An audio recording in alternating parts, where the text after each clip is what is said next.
श्री स्वामी समर्थ. तुम्हाला माहित आहे का, हिंदू धर्मात एक असा महिना येतो ज्यामध्ये केलेली पूजा, जप, दान आणि भक्ती अनेक पटीने फळ देते असं मानलं जातं.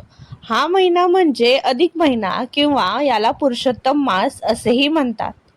पण हा महिना काय येतो, याचं धार्मिक महत्त्व काय आहे, या महिन्यात काय करावं आणि काय करू नये, आणि सुवासिनी स्त्रियांची किंवा आईची ओटी का भरली जाते, या सर्व प्रश्नांची उत्तरे माहिती आजच्या व्हिडिओमध्ये आपण जाणून घेणार आहोत. तर नमस्कार मित्रांनो, मी राणी तुमच्या सर्वांचं पुन्हा एकदा स्वागत करते आपल्या चॅनलवर. जर तुम्हाला धार्मिक, आध्यात्मिक आणि हिंदू संस्कृतीशी संबंधित माहिती आवडत असेल तर चॅनलला सबस्क्राईब नक्की करा. तर चला मग सुरू करूया आजचा खास व्हिडिओ. 2026 मध्ये अधिक महिना 17 मे पासून सुरू होऊन 15 जून पर्यंत असणार आहे. या काळात भगवान विष्णूची पूजा, जप, दान आणि भक्तीला विशेष महत्त्व दिलं जातं. मित्रांनो, हिंदू पंचांग हे चंद्राच्या गणनेवर आधारित असतं, तर इंग्रजी कॅलेंडर सूर्याच्या गणनेवर चालतं. चंद्र वर्षात साधारणतः 354 दिवस असतात आणि सूर्य वर्षात 365 दिवस, म्हणजेच दरवर्षी जवळपास 11 दिवसांचा फरक पडतो. हा फरक भरून काढण्यासाठी साधारणतः 32 महिने 16 दिवसांनी एक अतिरिक्त महिना जोडला जातो. त्यालाच आपण अधिक महिना किंवा अधिक मास असं म्हणतो. पुराणामध्ये सांगितलेली एक सुंदर कथा आहे. पूर्वी या महिन्याला कोणतेही देवदेवता स्वीकारत नव्हते. त्यामुळे हा महिना दुःखी झाला आणि भगवान विष्णूंकडे गेला.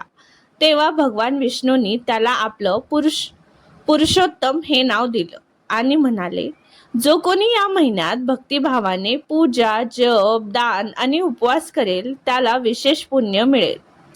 तेव्हापासून अधिक महिन्याला पुरुषोत्तम मास असेही म्हणतात आणि त्याला आपण धोंड्याचा महिना असेही म्हणतो.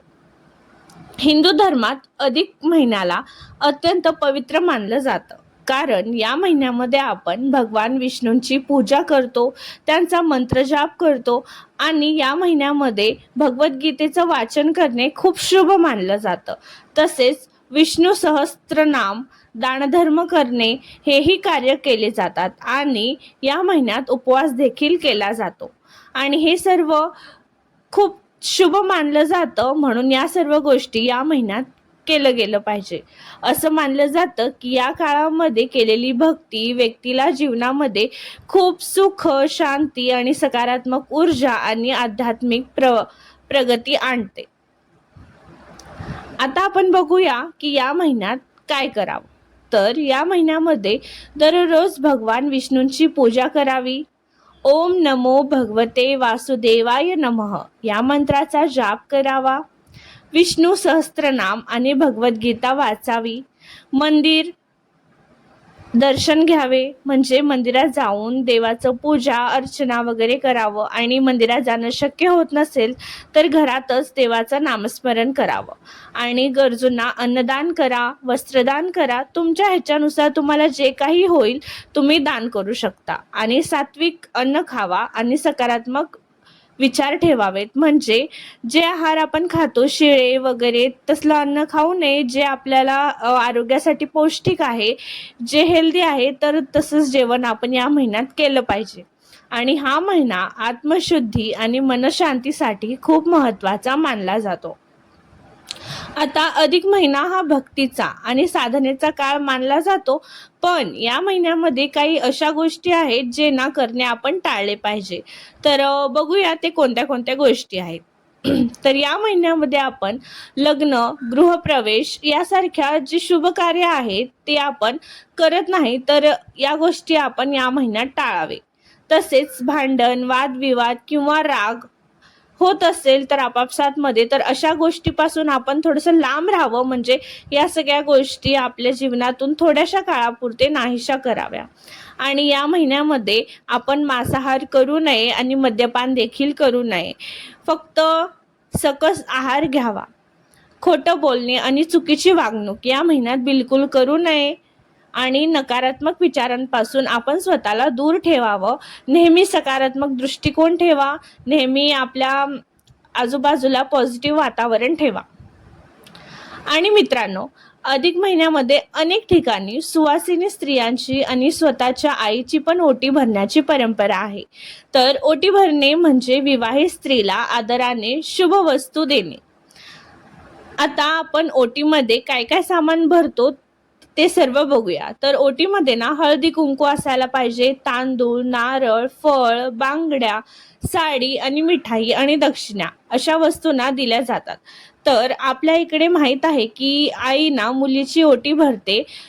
म्हणजे विवाहित मुलीची ओटी वगैरे भरली जाते. तसंच जशी आई ना आपल्याला ओटी भरते तसंच आपण आईचीही ओटी या महिन्यामध्ये भरू शकतो आणि आईलाही पूर्ण आपण हळदी, कुंकू, तांदूळ, नारळ, फळ, बांगड्या, मिठाई आणि दक्षिणा वगैरे सर्व गोष्टी देऊन आईचं ना ओटी भरायला पाहिजे. कारण आई ही देवाचंच रूप आहे. त्यामुळे आईला ओटी वगैरे भरून तुम्ही तुमचे आशीर्वाद वगैरे घेऊ शकता.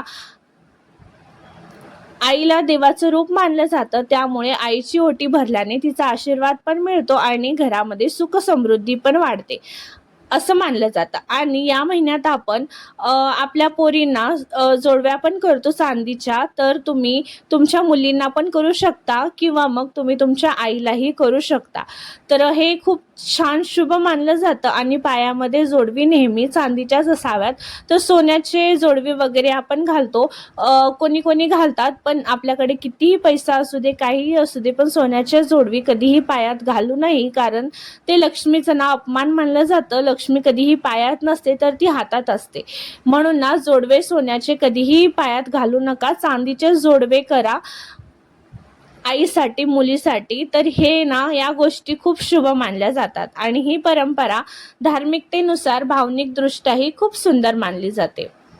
आता धार्मिक मान्यतेनुसार अधिक महिन्यामध्ये केलेली भक्ती ही मनाला ना शांती देते, सकारात्मक ऊर्जा वाढवते, भक्ती वाढवते आणि आपल्या जीवनामध्ये खूप छान छान बदल घडवते. म्हणूनच अनेक भक्त या महिन्यामध्ये श्रद्धेने वाट पाहतात.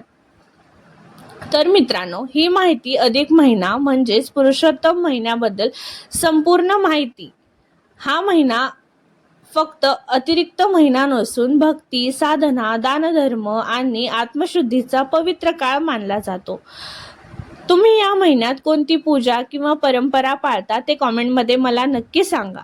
आणि जर तुम्हाला हा व्हिडिओ आवडला असेल तर व्हिडिओला प्लीज लाईक करा, शेअर करा आणि चॅनलला सबस्क्राईब देखील करा. तर भेटूया अशाच एका माहितीपूर्ण व्हिडिओमध्ये. तर तुम्हा सगळ्यांचा व्हिडिओ पाहिल्याबद्दल खूप खूप धन्यवाद. भेटूया पुढच्या व्हिडिओमध्ये आणि तुम्हाला हा व्हिडिओ कसा वाटला नक्कीच कॉमेंटमध्ये मला कळवा. तर श्री स्वामी समर्थ.